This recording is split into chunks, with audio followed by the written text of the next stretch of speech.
Ahoj, zdravím vás.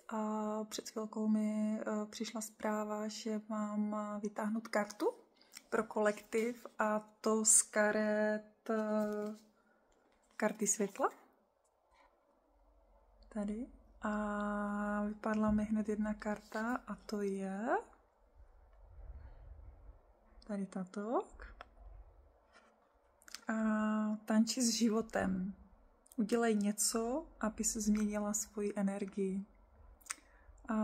Krásná karta, krásné poselství, a ráda bych k tomu řekla, že hned mě to vede k takovému vnitřnímu klidu, spojení se sebou, uvolnění a spočinutí v sobě. Takové uvědomění, že vlastně si udělám život přesně takový, tuto chvíli, jakou chci já, aby mě bylo dobře. Krásný den.